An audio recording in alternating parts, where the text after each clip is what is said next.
hair looks like crap.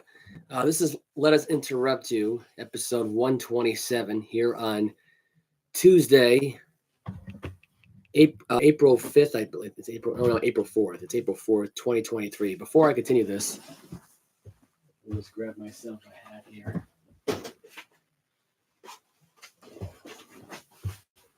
This is when I have a really bad hair day at this point. I've actually probably got one of the worst haircuts of my life, like almost last month, and it's just got to the point now where I need a hat on actually to make it look good. And this hat actually kind of did get destroyed a little bit.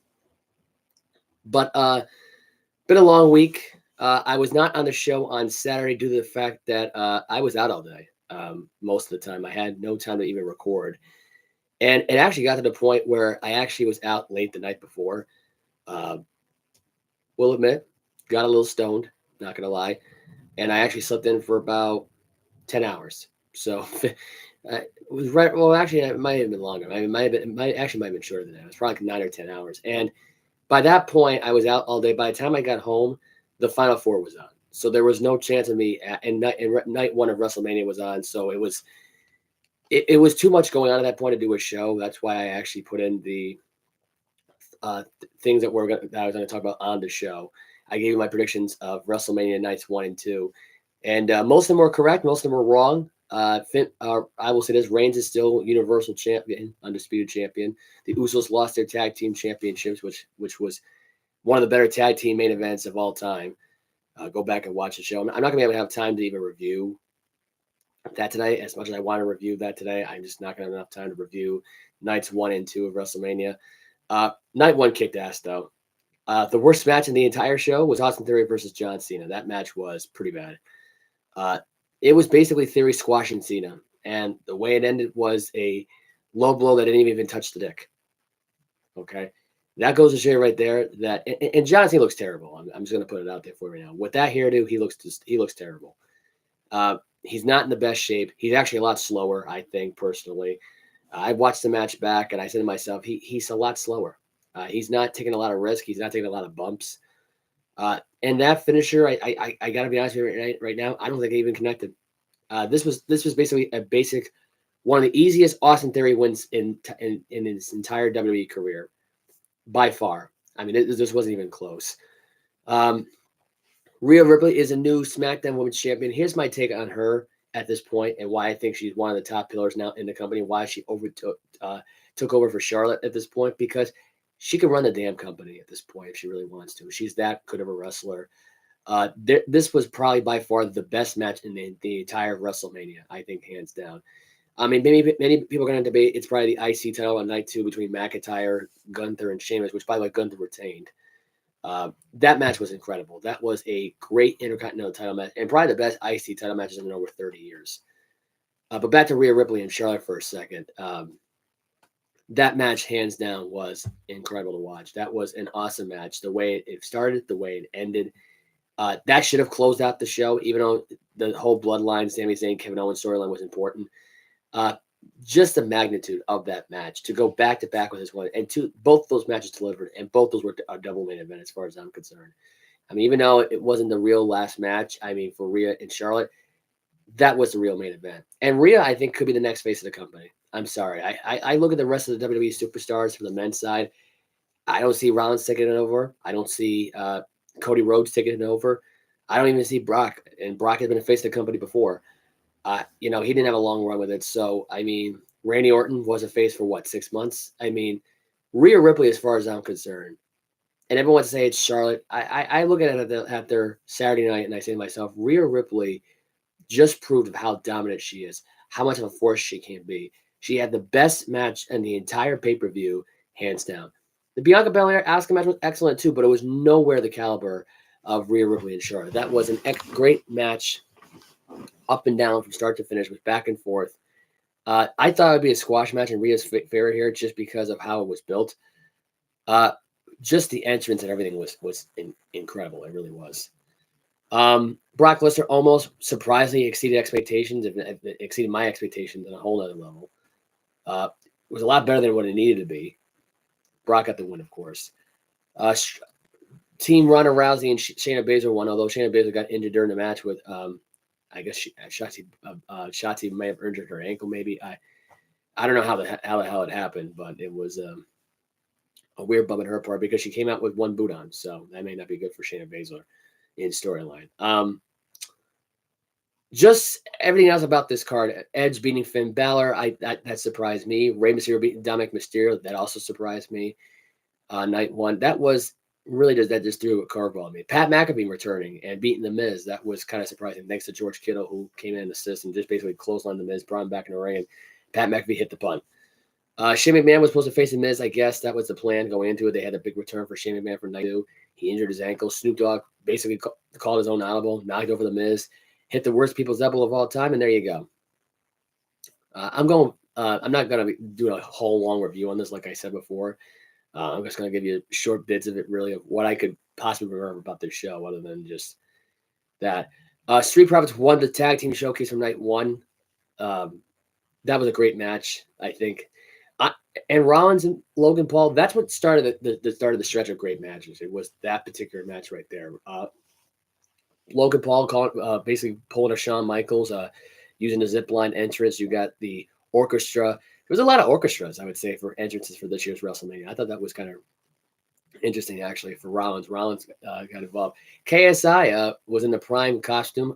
Basically, the highlight of this whole thing was that turnaround there, which was Logan Paul thought he was in a frog splash Seth Rollins to the table. It ended up being Logan Paul splashing KSI to the announce table. It ended up with a stomp. Rollins got the win. That was that. Leaps and bounds here at this point. Edge and Balor was going back to that Hell in a Cell match for a second with Edge getting the win. The stoppage of that match with Balor being busted out because of a shot with Edge throwing the ladder in kind of killed the match. I mean, it really did. It was kind of hard for the fans to kind of get back into it. Other than that was all these matches. If you had to look top and bottom of the card, it was all good. Night two was though kind of a disappointment. The main event, the ending of it, the match itself was great until the end. Sorry, I didn't move that wire out of the way there. It was on my mouse, and the mouse kept going like this. Anyway, the finish of the match with Roman Reigns and Cody was great. You got the too much interference. Usos getting involved, Heyman getting involved, Solo getting involved. Then Zayn and Kevin Owens coming for the save. They hit their finishes on Roman Reigns, Crossroads, the Stunner, the boot, whatever the case may be. Solo got ejected at one point because he hit Cody with his belt. It made a whipping sound. Obviously, the referee heard it. Solo came back out with a hoodie, hit a Samoan spike, set up for the spear. Weak finish. It was the most disappointing finish. And honestly, kind of surprising they went this route. I kind of have a funny feeling that this was going to be a really bad finish at that point, just based on the fact right now that everybody retained their championship. It was a bad omen for Cody. Basically, everybody retained their championship. Bianca Belair, that was no doubt. I was surprised Gunther retained his IC title. I really didn't expect him to retain. I really thought for sure Sheamus or McIntyre were going to win it. I mainly thought it was going to be Sheamus pinning McIntyre. Instead, it was Gunther pinning Drew McIntyre, which I was really surprising. But Reigns, at this point, I don't know when he's dropping that championship belt. I couldn't even tell you at this point. It could be Money in the Bank. It could be at SummerSlam. It could be at Survivor Series, although Heyman announced on Monday Night Raw that it wasn't going to be either one of those when Rhodes asked for his rematch. In fact, the Raw after WrestleMania kind of sucked. Not going to lie. It was hardly any matches, and honestly, it had no main event. It just basically had Brock Lesnar kicking too much ass. That's what it came down to. The whole setup was Brock comes out, agrees to tag up with Cody Rhodes, and then when the main event match happened, Rhodes they did introducing the superstars. Once it got finished, the boom got lowered. Brock hit the F5 on Cody Rhodes and just immediately just beat the crap out of him. Weird heel turn, and apparently Vince McMahon's running Raw again. The UFC and Endeavor and WWE have agreed on a purchase. So UFC bought out WWE for $21 billion at this point. I think that's what it ended up being, or it might have been less. 21 million, I think it was. Anyway, which means Vince McMahon is going to be back in control. He was running Raw last night. Probably one of the worst post-WrestleMania Raws of all time, because all it was basically 3 matches and probably 13 promos. That's right, 13 promos. I actually counted how many promos there were last night. 13 of them. Unnecessary for a wrestling show that you're trying to move on. You're trying to re-kick things back off and back into gear again. You just got off one of your biggest high at pay-per-views, and now we're going to go back to the old shit again. Which goes to show you right now at this point, when you look at a story like where McMahon's basically forcing shows to change on the dime, on the fly, and being told during a commercial break if you're Seth Rollins that all you got to do is stand out there, listen to the crowds, serenade your song, and then leave. That was pretty stupid. If I may say so myself, I'm sorry. I was trying to get my boots up. I just got home from work at work 10 hours, and now my microphone cannot stand on the microphone today. Anyway, I'm not gonna get too much on it. Maybe wrestling because at this point, I mean, I know how people feel about it. Some people don't like it. Some people do. I'm just gonna go through it quickly because there's a lot of stuff going on outside of this really that I just am surprised about really. Anyway.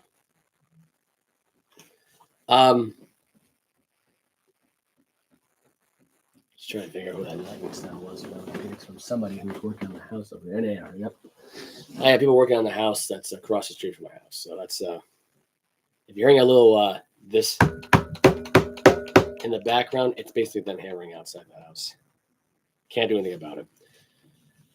Anyway, like I said, a wild weekend for me. I apologize if I wasn't on the show on Saturday. Unfortunately, that was out of my control. I was out all day, busy. It was just a non-stop kind of day. It was not really one of the best of days, really, for me. Just going through a lot right now at this point. Just a lot of overall stress, exhausting, too much work, probably overworked, really, if you think about it. I can't wait in about 3 months when I get a vacation from here. That's the only thing I'm really looking forward to, honestly, is a nice little vacation. It really, it just feels nice to finally say to myself, you know what, I need a vacation. I deserve it. I really do. As crazy as it sounds, I really do deserve it. A nice, long, extended vacation, which, by the way, when I'm off work from my vacation, I probably will not be doing the podcast the week of, I think it's the second week of July. I am trying to plan a trip to go to Las Vegas. That is the plan. Not sure who's going to be down with it at my friends at this point, but, I tried doing it last year. I started a new job at Electric Boat. There was really no point of me even trying to even go last year because at that point, it's like I just started the job, so it wouldn't make any sense for me to take a vacation for 7 days. I could have just waited, and I just waited till next year. So that's the plan. And that's that at this point. And there's a lot to get into here on this podcast today. I don't know how long I'm going to be on this show today. There may be stuff right now that's being taken off the thing entirely. So I'm just I'm letting you all know now of what it could possibly happen here. We're going to start off with the March Madness, first of all. UConn did win the national championship last night. They beat Miami to advance from the Final Four into it. Jim Nantz called his final game with a lot of emotion. Didn't really watch most of the game. I know UConn did get the win. They won by 17 points. Let's be honest, the game was already over by the end of the first half. I mean, this game was UConn's just too dominant. It's that simple. When every game is a double-digit win in your favor, I mean, you're not going to get beaten. There's not been one game that's been close. San Diego State did manage to get it down by 6, but UConn was just too much defensively, too much offensively. They were just a lot for them to handle, a lot for them to take in. It was not easy.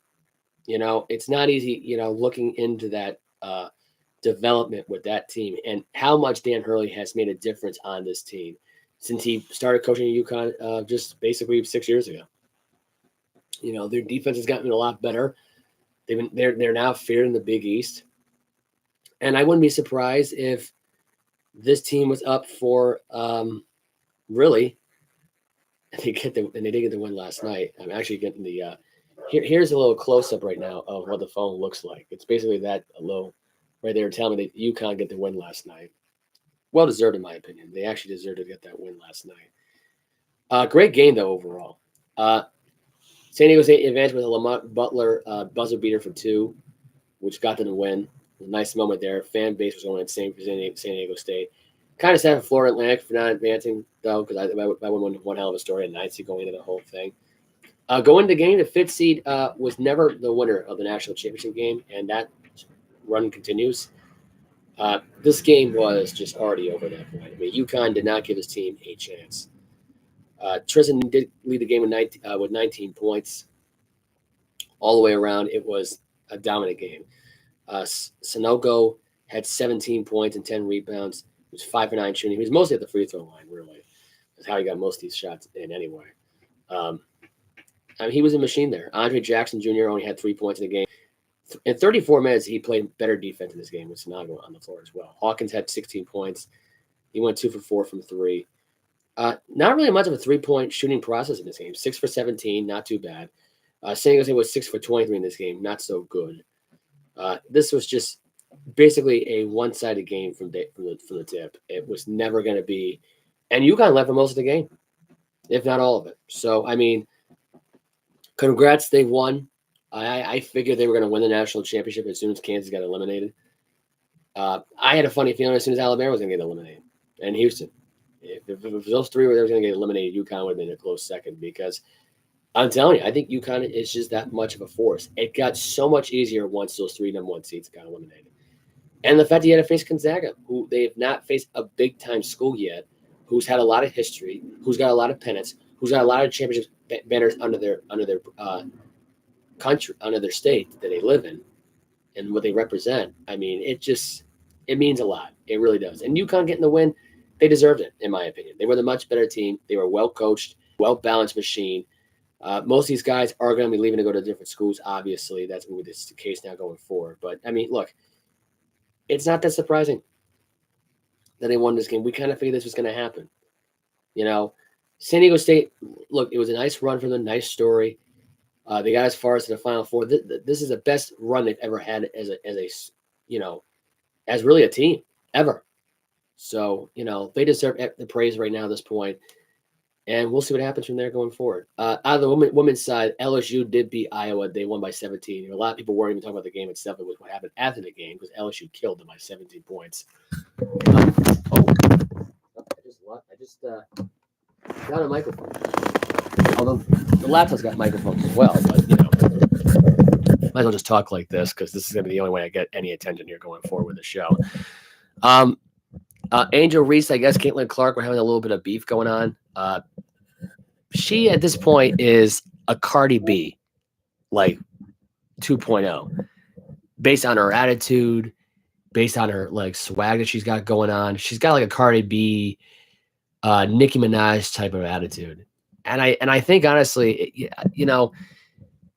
this is going to make it so hard for people to be invested in her when she goes to the WNBA. And I think honestly, it's like, don't get me wrong. Like I think it's entertaining to watch a cat fight happen in a women's professional sports, whether it's college or professional. I think it's awesome to watch. When she starts doing the gangster talk, it's like, and I understand it. I mean, it's street cred. It's street cred they get. I get it, but you gotta stop talking street. Talk like a professional basketball player that's going in the WNBA draft. That's all I gotta say. And I think she's classless, honestly. The fact of the matter is that, I mean, I get it. She was taunted by Caitlin Clark in Iowa. Everybody thought Iowa was going to win that game. I thought Iowa was going to win that game. It is what it is. It's kind of sad, actually, when you think about it, really, that this woman did what she did. But look, it is what it is at this point, I'm trying to fix the microphone here because I'm actually going to put it over here now. Hopefully it doesn't fall again. Hopefully my voice. See the way this microphone is. I don't know what's going on with this microphone tonight. I was testing this microphone before the show, and it's like it's giving me this much of an issue. I'm just going to toss it up there. Buy my deodorant too. If no one had noticed today, I'm the only one doing the podcast, and I'm actually in my bedroom. And for once, the Wi-Fi in this room actually works because for the last 3 days, I could not do Wi-Fi. I was actually going to do a show after the final four, and actually do a show Monday pre-recorded for today. But I was so exhausted, and I actually, even though I ended up staying up watching both Raw and the NCAA tournament, which by the way, that game was already a blowout by that point anyway. It didn't matter. So that's all you really need to know. There's not really much else that happened here. Bruins. I might as well get into the. Actually, should I get in the NFL? I'm not even doing this in order. In fact, I didn't even put most of this in order. So let me just get the closest thing to me, which is NHL. NHL news right now at this point. Scores from last night. There's only 3 games now. There was no Bruins. Golden Knights beat the Wild 4-3. Stars beat the Predators 5-1. Kraken beat the Coyotes 8-1. last night. Oh, excuse me. But Bruins, though, did get their win. Montgomery did make his triumphant return to St. Louis to coach to go against his former team. And how ironic, the team gets number 60 by beating the St. Louis Blues 4-3 in a shootout. This was a game where Charlie Coy got the game-winning goal in a shootout. He actually Pasternak at one point in the other game got a hat trick. That was on the other night against the Pittsburgh Penguins. With Petrucci, Steen, I want to say it was DeBrusque as well. I got goals in there as well. And Yomar got 35 saves in this game. This was a really great game for Yomar. And really, when it really comes down to it, you got people who can score. And David Pasternak who's gonna botch this somehow and turn it over too many times. But they can recover from that. If they can overcome David Pasternak's turnovers here, this Bruin team, which I know they can, then it's no problem. It's no problem. For tonight's games, we got Penguins and Devils, Blue Jackets and Maple Leafs, Golden Knights and Predators. I think they're going at it again, I'm pretty sure. I think didn't they just go over at it? Oh, no, it's Golden Knights and the Wild. I'm sorry. But tonight it is that matchup. You also got the Oilers and the Kings, Avalanche and the Sharks, Senators and Hurricanes, Sabres and Panthers, Red Wings and Canadians, Flyers and Blues, Blackhawks and Flames, and Kraken in Vancouver to take on the Canucks. And that's that. I mean, there's really not much else in hockey here to talk about here. That's really about it. Everybody else basically clinched their playoff berth at this point. The Lightning, the Wild. Actually, I'm pretty sure. Let me look at the standing name. I'm actually right about it 100%. Oh, that's not it. That is the wrong sport. I was clicking on college football right now at this point. But basically, this is how it's really going to go right at this point. The Bruins clinched overall President's Trophy Cup already. Oilers, Kings, Golden Knights have already clinched a playoff berth.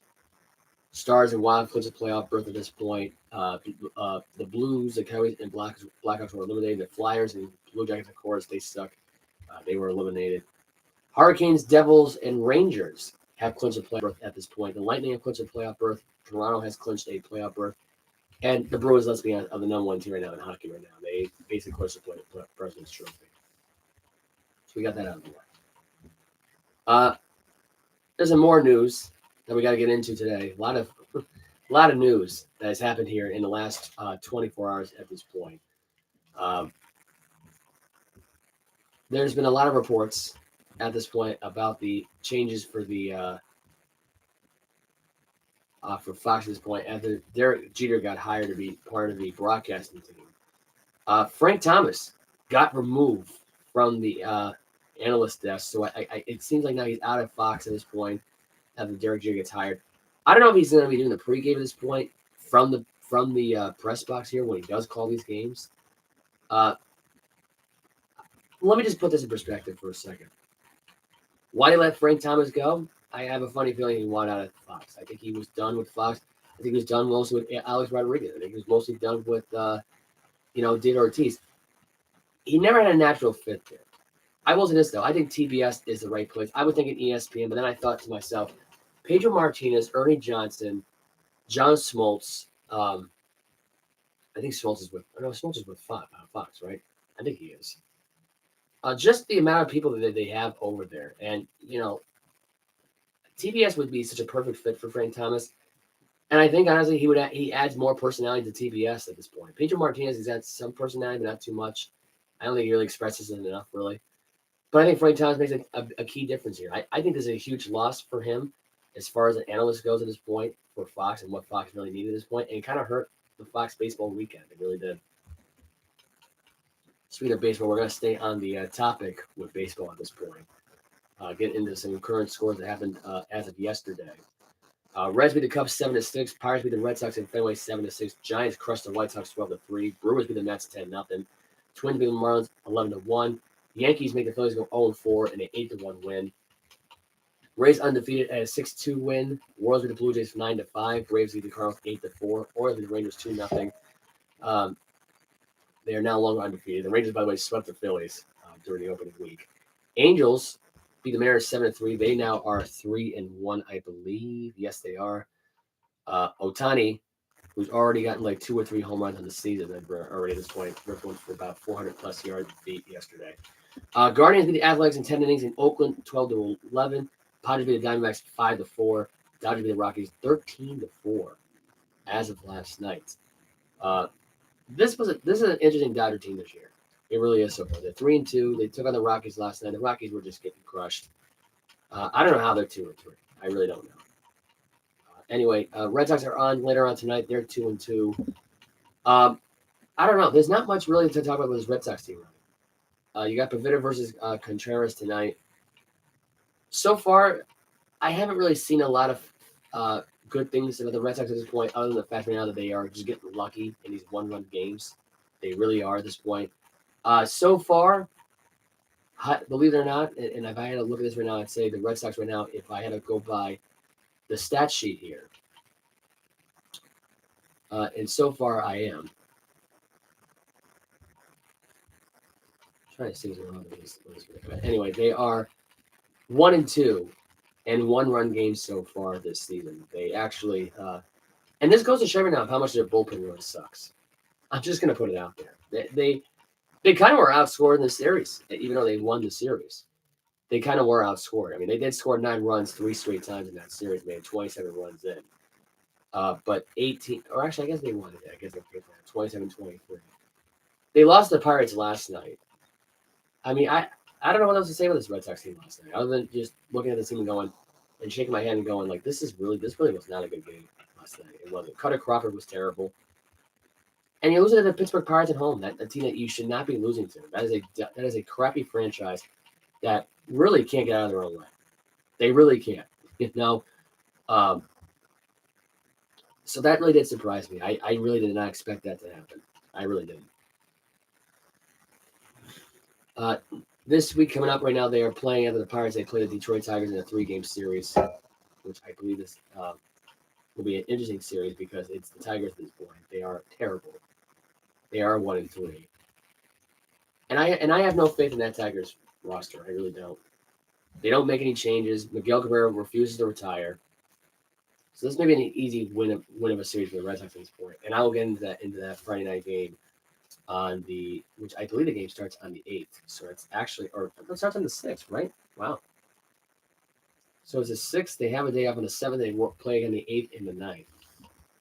So they actually have a series that starts on Thursday. Go figure. Tomorrow, before they face the Tigers the next day, they face off against Corey Kluber. Kluber, who was terrible in the first game against the Orioles. I'm sorry, but he just was. This was not his best outing against the Orioles last week.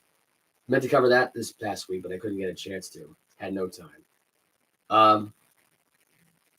He's facing Keller, I believe, tomorrow at 1:35. That's the final game of that series. If the Red Sox win this series, which I hope they do, it'd be nice. I have no faith in that bullpen, though, already right out of the gate. This tells me now this bullpen sucks. They can't stop anybody, and the starting rotation is not that great. So they're making it by the skin of their teeth. That's all I got to say. This is not a perfect Red Sox team. In fact, this Red Sox team from this year on would get crushed right now by the 2013 Red Sox. I'm just saying. At least they had a bullpen. At least they had a roster. This is just Devers just basically trying to carry them. So far, is what it looks like at this point. That's probably the best tip you're going to get from me. All right, let's take a look at this point. So we already covered most of these other things, really. A lot of NFL news to get into it. It's almost insanity, really, at this point. Before I get into that, though, we'll get into some NBA talk, which is basically the talk of the day. Because the Celtics are trying to get the number 1 seed at this point, and they're trying desperately. There was no NBA on last night. There was some NBA on over the weekend. At this point, there's been a lot of conflicting reports right now on whether or not Luka Doncic will be shut down for the year. That's not going to happen, unfortunately, for the Mavericks. Although, because they still have a shot of getting into the play-in. I think either way to get in the play-in at this point, this Maverick team is done. Kyrie Irving has basically poisoned this team. He's on his way right now of getting another head coach fired. He got Steve Nash fired in Brooklyn, and he's going to get this and Jason Kidd fired from Dallas. He doesn't want to listen to anybody. It's that simple. He don't want to listen to anybody. He does not want a head coach. Doesn't want an agent. Doesn't mind talking to Donald Trump about conspiracy theories and Stormy the affair. Doesn't mind talking about that. In fact, he would rather have the affair right now for Donald Trump at this point to protect Donald Trump. That's just the way you gotta look at it. Because I think Kyrie Irving at this point is just like Kanye. He might as well be the next Kanye. Because he's that stupid. He's in his own way. He won't admit to his issues. And he basically makes it all about him. And this is a Dallas Maverick team that was prominent at this point to get ahead of the Lakers. And the Lakers really wanted him. Look how much that paid it. Look how much that turned around since. Anyway, that's that. If we're gonna take a look, I'll take a look at the NBA standings at this point, just to prove my point here. At this point, it's almost ridiculous at point, just looking at these standings. But the Lakers are only half a game back of Golden State, which is unbelievable. Dallas at this point is a game back of Oklahoma City right now for the 10th seed. A game back of the 10th seed. Just putting it out there. I don't think there's any other way of looking at it. But they're a 10th seed right now at this point. Oklahoma City. Dallas is 11th. They're not making the playoffs this year. They're not a good enough team. It's all about Luka. It's all about Kyrie. They don't mesh up. They actually hate each other off the court. They don't like each other on the court. It's like Gordon Hayward and Kyrie Irving all over again in Boston. The only difference is everything's bigger in Texas, and Luka Doncic, it was a lot more bigger, I should say. A lot more bulker than Gordon Hayward. Gordon Hayward is just like a fine china dish. That's it. And you could argue right now that Kyrie Irving didn't want to go to Dallas in the first place. In fact, I don't think he really wants to play the NBA anymore. I don't think he does. I think he's lost the motivation at this point to even care. It's actually kind of sad, actually, when you think about it. Let's take a look. The Celtics at this point, going back to the Eastern Conference, they play this week, I believe tomorrow. Not 100% certain because of what their schedule looks like. I'm just trying to get to their schedule now. They're actually playing tonight on TNT against the Philadelphia 76ers. Big game. This is a must win. They already destroyed the Milwaukee Bucks for the regular season. Destroyed them by 41. With Tatum and Brown combined to get 70 points. And this is basically the last chance, according to Stephen A. Smith, for the 76ers to get a title. Because I think the expiration date is running out on Philadelphia's experiment with Joel Embiid, the process, and James Harden. That's it. Because right now, I think Philadelphia loses this game tonight. They're in trouble. They are in trouble. As interesting as this looks right now at this point, if Philadelphia drops a few more games and Cleveland takes advantage and wins 3 more games to the end of the year, Cleveland avoids facing the Knicks. And then you have Philadelphia going against New York. And I got to be honest with you right now, at this point, with Julius Randle coming back at a full health, they're resting him right now to the playoffs, gives the Knicks plenty of advantage at this point to beat out the 76ers, and I think they can do it. I think if I'm Philadelphia right now at this point, I would avoid that 4 seed like the plague. Because they get that, they're done. They're out in the first round. That is a dangerous team, the Knicks. If I'm the Celtics right now at this point, at this point, they should be the number 1 seed. But another way of looking at it is you want to avoid the New York Knicks as much as possible in these playoffs. I feel like they could be an upset alert waiting to happen. The Bucks may have to watch out for them. As you know, that would be an interesting second round series if Milwaukee were to stay the number 1 seed. I have a funny feeling Boston's going to get the number 1 seed in the end. I think Milwaukee's just going to end up tying with them in the end anyway. That's how I look at it. I don't know, head to head, I'm not sure how much Boston has over Milwaukee. But I will say this, though. The conference is taking advantage here. The strength of conference wins is taking advantage of compared to what Boston has this season for wins this year. Last 10 games for Boston, they've been 7-3. They've been a pretty awesome team, so is Milwaukee. But the New York Knicks at this point right now are a dangerous team in these playoffs. They are. And let's say Randle doesn't come back at this point. That's probably the only benefit that these other teams have over the Knicks. But I look at it and I'm thinking, Randle's going to be back by the playoffs. This guy's been a machine since he's been back, and it's gotten to that point now where they have to take advantage of this. They have to. The Celtics at this point, they have to take advantage of being the number one seed, and they got to hope and pray that the Brooklyn Nets find a way to beat them out for that fifth seed spot, because that way you can have the Knicks face off against the Sixers or the Cavs. And you can argue right now whether the Knicks are a fifth seed or a sixth seed at this point. It's a blessing in disguise because you don't have to worry about facing into the Eastern Conference Finals, where a lot of pressure would be on New York if they were to face the Celtics in the Eastern Conference Finals. A lot of pressure on the Knicks. If it's a second round, it's more pressure on Boston because you are expected to close the series out in advance. That's the difference. I apologize if I'm shaking my thing at this point. This is on a sturdy thing. So if this thing just blurs out, I apologize. I'm just hanging on by a thread here after being up for over 11 hours, 12 hours or so, and tired. Not my strong suit here. Let's take a look. I'm going to scroll back down here through Facebook. My Facebook's not opening on my laptop. Shocking as could be. I'm going to run down this list quickly here. More NBA news. If anybody did not know, the Hall of Fame came out. It's Nowitzki, Dwayne Wade, Parker, and Greg Popovich, all in line with the NBA Hall of Fame. There might be some names I did leave out. I'm not 100% sure on all of them. Who else I left out here? But Popovich is one of them right now at this point. And it turns out Greg Popovich is the longest active coach in the NBA right now. So congrats to Greg Popovich. Timberwolves the other night lost to the Trailblazers in a historic point spread here. The Blazers smashed the Timberwolves, and this is without Damian Lillard because Lillard was shut down for the season.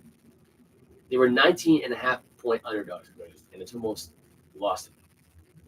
So this goes to show right now how bad Minnesota really has become this year. They've not been that good when they're losing games like this, especially with Rudy Gobert and Karl-Anthony Towns back, supposedly. It makes no difference here. Now it's some NFL news. I'm going to get into these really quickly here. Dolphins are reportedly open to trading away Cedric Wilson at this point. The former Dallas Cowboy wide receiver, now Dolphin wide receiver, could be on the move, could be traded within the next few days. I can tell you this right now at this point, the one thing that could really use a wide receiver at this point that's, in a situation where they're in a win-now situation is the Green Bay Packers. The Packers at this point don't really have a lot of big wide receiver names.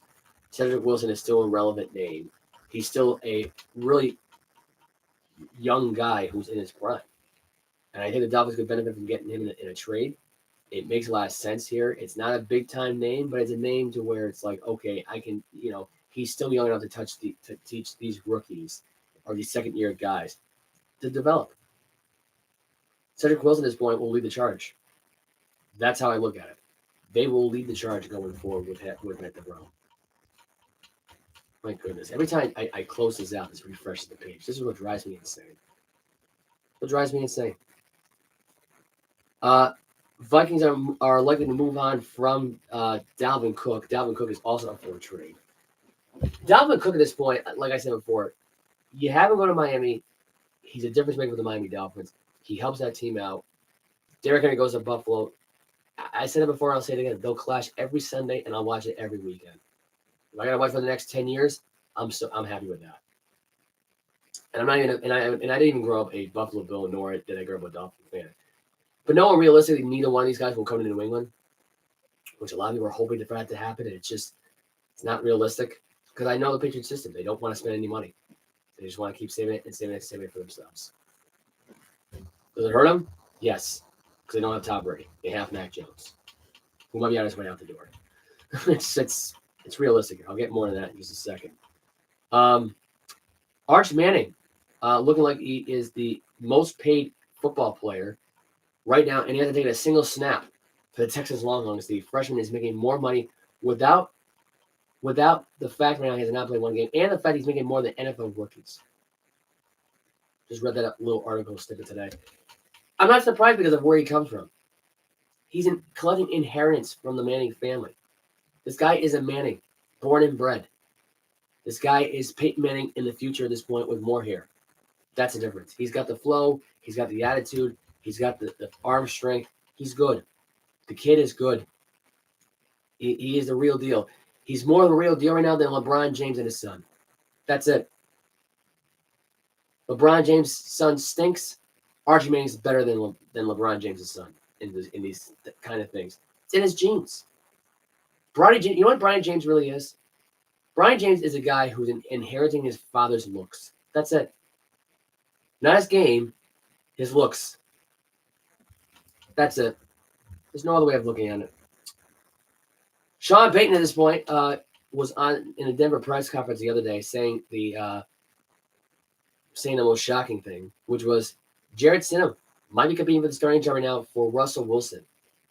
Russell Wilson better watch out for Jarrett Stidham. Jarrett Stidham at this point, who I think realistically at this point would want to sit down for this point, because half these players don't want to be in Denver. Jerry Jeudy wants out. Cortland Sutton wants out. They will all want to be away from Bronco Country. Let's ride Russell Wilson. They don't want to deal with it anymore.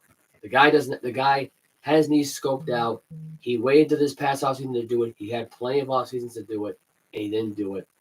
He was obsessed with the idea of getting Pete Carroll in the GM fire in Seattle. It never happened, and there you go. And honestly, at that point, that's the reason why he pretty much got traded, because they were never going to fire the coach and GM. Which I don't even know why you put Carroll on the blame for this whole thing. Russell Wilson is the blame for them losing Super Bowl 49. He is to blame for not taking his team back to the NFC title game for the last few years. He is to blame for underachieving with his team for the last 5 or 6 years. That's it. There's no other way of sugarcoating it. That team underachieved with Russell Wilson for the last 5 years. That's it.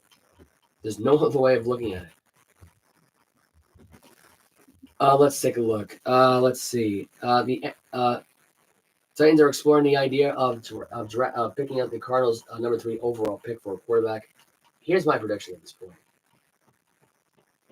If by some miracle, somehow, some way, C.J. Stroud gets that job, Tannehill is on his way out from coaching, from playing in the NFL. That's it. He's not going to be a backup anymore at this point. It's either he plays or he retires. This guy is too old at this point to be, especially with the years he's had for the last few years. And I look at it like this: he's too banged up to be at this point a bench warmer. He's either got to play this out and play through the pain, or he just has to sit out. That's it. He's always getting dinged. There's no other way of looking at it at this point. Brock Purdy recovering from his surgery. It explains the recovery like with a robotic arm. Still unsure when he'll be ready to play. He'll be ready to play at some point. I don't know when it will be exactly, but he's going to be ready to play at some point. 8 NFL teams are against flexing for Thursday Night Football, but the proposal could still pass if these 2 teams agree to it, which is they need at least 24 teams to. Or I guess in this case they need to have 8 more. I think at this point 8 more teams to agree, or 2 more teams to agree. The 2 teams that are left to agree on it. Well, it's the Denver Broncos and the Carolina Panthers. I look at it like this: I would not flex these teams and go play on a Thursday, or have them play 2 back-to-back weeks here on playing on Thursday Night Football, having played twice every Thursday, or do it twice a year on a Thursday night for them. I wouldn't do it. You're all about player safety, yet you're putting these players in danger. You just had 2 who just got off of a season where he just had 5 concussions. The worst thing you could do at this point right now is to have every other NFL player go through 5 concussion protocol. I'm just saying. It's the worst idea. I think it's stupid. I think it's wrong.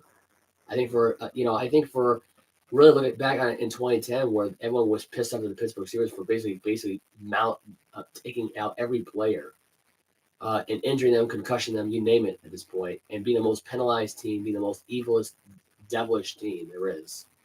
And basically taking what Greg Williams did in New Orleans and turning it into a crapshoot. Because they were more ferocious, they were more scarier, more intimidating defense in the NFL than anything at that point in 2010. Now you take that and you got to get that 3 or 4 days of rest instead of a whole week. That's not good. Not really a lot of time to practice. You're waiting until Wednesday to practice again. Unless you lose the game, then you got to practice the next freaking day. Not good. Not the best thing that the NFL should be doing right now at this point. Cowboys add Zay Flowers, Jalen Height, and linebacker Trenton Simpson on an NFL draft visit the other day. Zay Flowers at this point could be a really good. You know what I think of when I think of Zay Flowers? I think of Dez Bryant. Zay Flowers is just like a Dez Bryant at this point. He can catch the ball, run some good routes. He's a good number one guy to have. Zay Flowers is the number one wide receiver in Boston College. Dez Bryant was the number one wide receiver for the Dallas Cowboys. Flowers is a really great route runner at this point. Can get open. Bryant is the same way, I think. If Bryant was more bulkier, Flowers really isn't as bulkier as Bryant is, but it can still happen. It can still happen. Danny Amendola reunited with Josh McDaniels. He has agreed to be part of the coaching staff for the Las Vegas Raiders, former two-time Super Bowl champion. I could have sworn this guy's a three-time Super Bowl champion because didn't Amendola play in 2018 with the Patriots? I know he played in 14, right? He was part of the 14 team. He was part of the 2016 team. I don't know why they're saying he only played in two Super Bowls. He won three. So it's three-time Super Bowl champion, not two. I'm actually reading this. I just realized in my head, like I made a mistake here because he did win three of the top three. So there you go. Although I could be wrong in this whole thing. Maybe I'm wrong. No, it was right. Three-time. Anyway, Duke Lively going to the NBA draft, likely first round, leaving Durham after one season. How the Blue Devils can replace him in rim protection. Well, we don't know about that just yet, but it could happen soon. But Lively, though, is going to be Derek Lively is leading the Blue Devils to go in the NBA draft. Good for him. That's a good story. Hendon Hooker visited the Saints this week. That's going to the NFL Network. DeAndre Hopkins getting released from the Arizona Cardinals as soon as possible, according to some reports. At this point, this is just the Arizona Cardinals wanting out of DeAndre Hopkins' contract, and after what we heard today about the owner, Michael Bidwell, accused of misconduct, which is probably the reason why he wanted to get released in the first place. You got for discrimination, harassment, and circumventing ex-GM Steve Keen's suspension. So, very interesting at this point that the ex-Cardinal vice president accused the owner of discrimination at this point. I wouldn't be surprised if this is the reason why that Hopkins wanted to leave. He wanted to get away from Bill O'Brien. He couldn't stand Bill O'Brien or Bobby Deere because of their drama. You know, all the discrimination that was going on down there in Houston. So Arizona was no different. You know what's not discriminating? You want to know who won't discriminate against you if you come here? DeAndre, New England. Come to the New England Patriots. If you don't want Mac Jones to be quarterback, fine. Neither does Bill Belichick. Neither do I. I'm at the point now where I just want Lamar Jackson to come here just so we can compete in the AFC East at this point. I can tell you this right now at this point now going forward. If Lamar Jackson is going to be playing Tua Tagovailoa twice this season, this is actually going to hurt Miami a lot.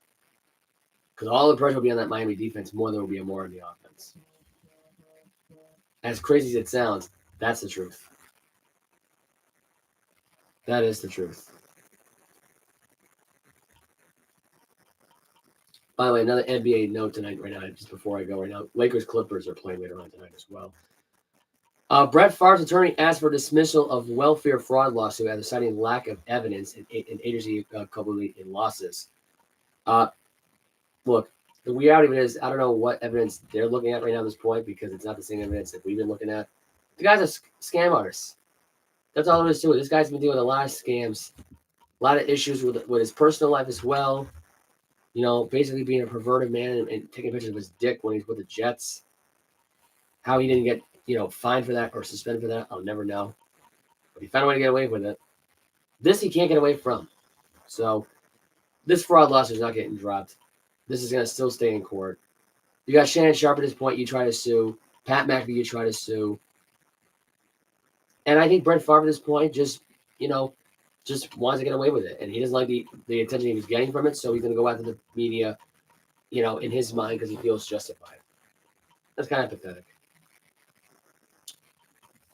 All the reports coming out. Let me see. There's any NFL news. No, that's really bad. Oh, yeah. Patriots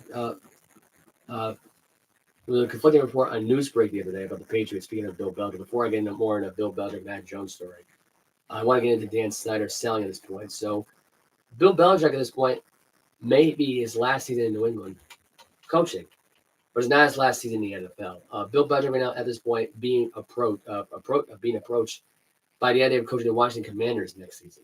At this point, here's my theory on the whole thing: Magic Johnson has already purchased the Washington Commanders at this point. It's a matter of this point whether or not the purchase and a transaction go through at this point. Whether or not Dan Snyder actually agrees to basically sell this team. And honestly, at this point, the conflicting reality of it is at this point, the entire city of Washington wants you to sell this team. The entire city of Washington, the entire 30 NFL owners want you to sell. Even Commissioner Roger Goodell wants you to sell because he doesn't want you to be calling him out. I personally want you to sell, and I don't even like Washington. I personally can't stand the guy. The guy is more of a crook than Robert Kraft was when he was Spygating. That's it. There's your take. And the reality of it is at this point is how he's still around is beyond me. The fact that Bill Belichick at this point can make a difference here at this point, look, listen, the reality of it is at this point, if Bill Belichick is going to go in there and overhaul that system and get Dan Snyder out here, I'll applaud him. I really will. Do I believe he coaches the Washington Commanders in 2024? No. No, because the best chance to get rid of Bill Belichick was during this past offseason. Because Charlie Weiss just said the other day that he does not see Bill Belichick coaching next year, but being the GM and somebody else coaching for him. That's it. That's the reality. He sees a GM version of Bill Belichick at this point taking over, permanent GM spot. Don't have to worry about any situation here. And that does not look good for the recruiters. That does not look good for anybody. But if you want to go poison the Washington Commanders at this point, go right ahead. Personally, if you want my honest opinion about where I think he should end up coaching next year, if we're going to really be realistic here, if we're going to really just be brutal about the whole thing, go coach with the Chicago Bears next year. The Chicago Bears could use a different head coach. They got Eric Bieniemy, who could easily take that job away from Ron Rivera. There's no other choice in that regard in Washington. The idea that Dan Snyder could not be forced out by Magic Johnson, but he could be forced out by 7-year-old Bill Belichick, who at this point doesn't even care how long it takes for him to get those wins by Don Shula. It's not even about the wins. It's about how long he's actually doing the job. He wants to outdo Shula not by the records, not just by wins and losses, but by how long he coaches there in the NFL. Remember, Shula's been around for a long, long time. It was not easy for him to get those records. It wasn't easy. And by the way, he didn't have a perfect season with Dan Marino. Just let you know that fact as well. It was not easy. It was a team effort. If it was all Dan Marino, it'd be a totally different conversation. It'd be Dan Marino carrying Shula's ass and credit with those wins more than anything else. Shula was around in the early 70s when that team had a perfect season, and that team was a real legit team. Real legit defensively, real legitly offensively. Bill Belichick was riding on Tom Brady's coattails. That's the reality. And he was also riding on Mac Jones' coattails. You want to know how that turned out so far? Completely different. Mac Jones being shopped around at this point by the New England Patriots according to CBS Sports. I look at it like this at this point. I kind of hope it happens. Mac Jones is not the face of this team. I'm sorry to say. He's just not the face of that team. He's not ready for the spotlight. He's not ready for the pressure. He's not ready for anything. He's not even ready for change after one season. And I get it. Matt Patricia, not an offensive coordinator guy, didn't even want the job in the first place. I get it. But Bill Belichick was desperate. He couldn't use Joe Judge because Joe Judge is worse than Matt Patricia. And it's true. That's actually true, by the way. That's actually more of a true statement than LeBron James' son winning an NBA championship. That's more. That is a more true of a statement right now and a fact right now than LeBron James' son ever winning a championship. That's a lie right there. LeBron James' son will never win a championship. Period. He's not good enough to win. Arch Manning, on the other hand, that's not going to work at this point. I think Arch Manning's got a better chance right now to start for the New England Patriots in 2024 than Mac Jones does. Bailey Zappi's got a better chance right now of starting right now for Mac Jones right now than Mac Jones does. That's a fact. Cam Newton, who can come back from the grave of his NFL career because he was buried 6 feet under, could come back and still have a better shot right now of starting over Mac Jones. Period. End of story. That's all. There you go. I just named you, let's see, 1, 2, 3, 4, 5, at least 5 starters. Brian Hoyer could decide to come back and join the Patriots again for his 10th millionth run at this point, and still get the starting job over Mac Jones. That's 6. That's 6, right? Lamar Jackson, Brian Hoyer, Zappy, Archie Manning. Well, that's just 4. That's just 4 stars. Okay. Hell, Justin Fields, 5. Let's see. Kyler Murray could drop the whole contract at this point, dead money. Get a cheaper deal. That's 6 quarterbacks right there. I just named you right there. Flacco, 7. That's 7 players I just named. 7 quarterbacks in the end that could start over Mac Jones. Claimer owner blames Belichick for the failures in 2022, which he should, because he cheaped out a lot. According to Robert Kraft at this point.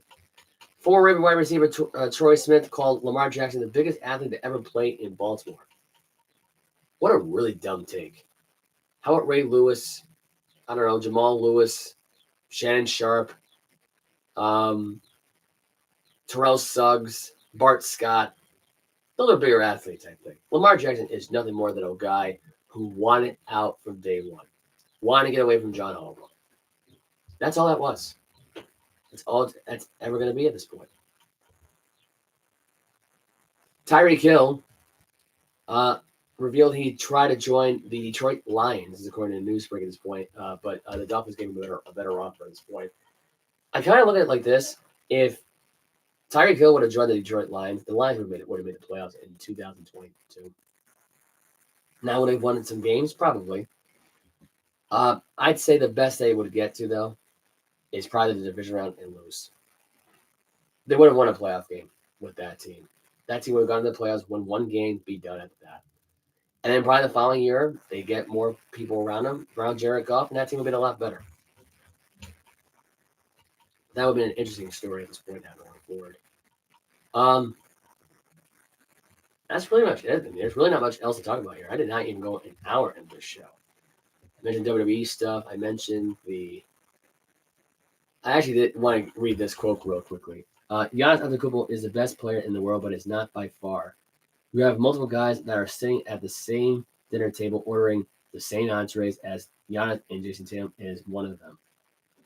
That was on First Take the other day on the and this is right after I'm pretty sure this is right after the Celtics blew out the Bucks by 41 points. So that was from 4 days ago. And they combined for 70 points in that big win they had in Milwaukee. So just FYI. And that's pretty much it.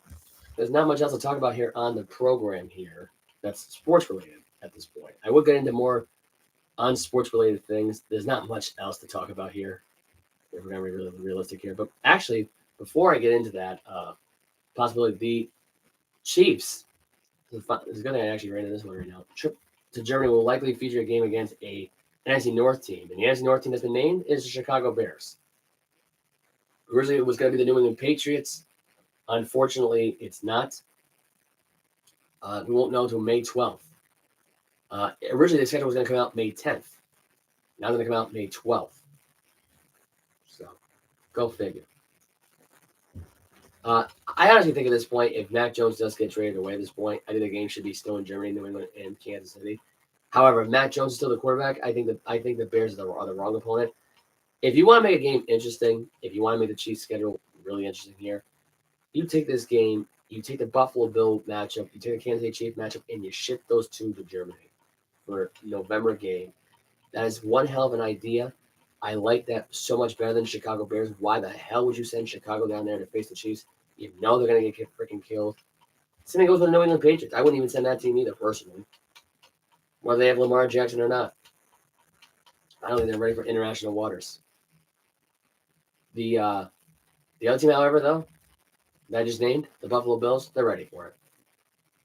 They've already played enough games in Kansas City at this point. There's no reason to keep playing in Kansas City. You could play in Germany. You could play in London. You could play in Canada. Hell, you could even play in Switzerland. You could play in, at this point, Saudi Arabia for all I care. Kansas City and Buffalo in Kansas City is on constant repeat mode, and it's ridiculous. Make this game in London or Germany, please, for the love of God. Make it happen somewhere else. Before I go, I might as well just bring this up. President Trump pleaded not guilty today in the 34 counts of the Stormy situation. This is photos of protesters clashing in New York today as Trump was getting off the plane. Paparazzi surrounding him at this point. This is really all that's been talked about today in the whole Newsbreak story was this case. I can tell you right now what's going to end up happening right now with Donald Trump. Donald Trump, at this point, will plead not guilty. He'll get thrown in jail for about 90 days. He'll get out of jail. He'll run for president. And in 2024, we're going to have a new president. It'll be Donald Trump. I can see this from a mile away. If I'm wrong in about a year or so, let me know. Otherwise, I just, it's unbelievable. Pled not guilty by the 34 felony counts and hush money. So there you go. Trump charged with hush money scheme to boost 2016 election chances, which, let's be honest at this point, I don't think you really need to do that anyway, knowing who's going to go up against Hillary Clinton. Let's take a look. Bushwhacker, one of the Bushwhackers passed away. He died at the age of 78. I forgot the guy's name. CDC worker fell ill investigating a train derailment in East Palestine, Ohio. That was according to USA Today. Very sad to hear that they all fell. Legendary Indiana basketball coach Bob Knight was hospitalized. Not sure what he was hospitalized of. He took out of the hospital late last night. There you go. And a mother and a baby girl rescued after Turkey earthquake finally reunited once again. And that's pretty much it as far as on sports related stuff. Derrick Henry, apparently, this is just coming in just now before I sign off here, projected to go to the Cowboys according to ESPN. It could happen. I think Derrick Henry is going to be worth the first round. This actually could be the real difference maker in this whole thing, is that somehow the Dallas Cowboys could realistically be trading a pick with Tennessee for Derrick Henry. Now, does that launch him into Super Bowl contention? I don't think it does. But it's a start. Let's put it that way. The social media is simple. It's Joe Alva Boston Sports on Instagram, Joseph Alva on Facebook, JAlva123 Sports on Snapchat. I no longer have a Bleacher Report, unfortunately. It sucks. Ever since I got the new phone. I'm trying to think what else I have. TikTok is just Joe Alvo. And that's pretty much it. The Sports Junkie is out. I will see you all this week. I'm not even sure.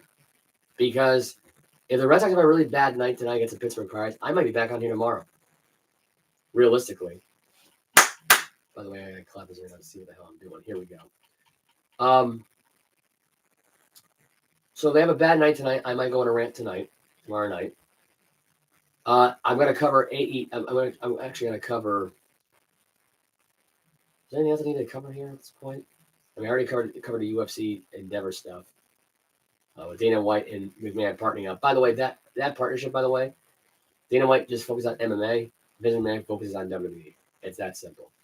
There's no collaboration at this point where it's octagon and ring, and Dana White just ropes and planned and all. It's funny. This is at this point, if WWE, if this post Raw was this bad here, and by the way, I was gonna redo the other podcast I originally did a long time ago, which is pro wrestling. That Hell in a Cell pay-per-view that night, maybe quit that podcast altogether. Just the fact that Vince McMahon bought this company, was bought out by Dana White here, and he now might be taking control back of the company at this point and cut all those people all over again. That's going to suck, in my opinion. That's going to be terrible.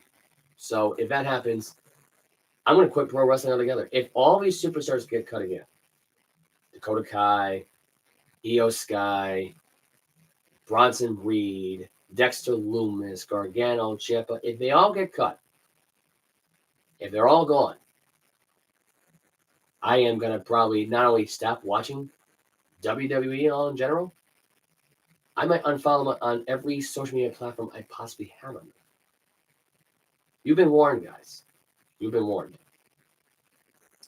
Anyway, besides that, but yeah, this week, scheduling wise, as far as what happens scheduling wise here with that, I think what will happen is, I'm not really sure. I might do a show Friday. I might do a show Saturday. It does depend. I did miss an episode this week, so I got to make up for it. If any developing happens, with as far as the signings go with Derrick Henry and all that, if the Red Sox suck 2 days in a row, which by the way, they're playing tomorrow at 1:35, so I would be starting this way after that game when it started. So I covered last night's and that game as well. This upcoming weekend there's not much really going on. Easter's this weekend, so I'll do an Easter episode, I guess, on Saturday, the day before Easter itself. I'm trying to think right now at this point. Should I just do a sound up? Probably not. Unless anything major happens. Otherwise, I'll be back on here again. Let's say realistically, if there is anything major that happens tonight, like let's say the Red Sox lose tonight and they just completely crap their pants, I'd say maybe I'll be back on here this week, but we'll see. Realistically, it might be a Friday, Saturday episode, depending on what happens at this point. I'm not sure. Again, like I said before, it's up in the air. I'm not 100% sure if I'm even going to do the show at all this week on Friday or Saturday. Saturday is a definite. Friday, probably not. If anything crazy happens with WWE as far as creative goes and all that stuff right now, I'll be the first one to report it on here. And I'll dedicate the entire episode because I know I already missed an episode again. So I've been tardy. My attendance has not been good as far as being on the show program every weekend and every weekday of the original schedule, which was Tuesday and Saturday, which is why I've been doing the three episodes. Anyway. But yeah. Yeah, I'm going to sign off now. I've been saying I'm going to sign off at this point, but yeah, now I'm going to sign off officially. So, for the rest of your week, guys, I'll probably post on social media tomorrow whether or not I'll be on the show tomorrow or on the show Friday or Saturday. You know what? Let me make an executive decision now. Friday and Saturday. Friday might be a good Friday day to do the show because I might just rest on Easter weekend. So Friday it is. No Saturday show. All right. Bye.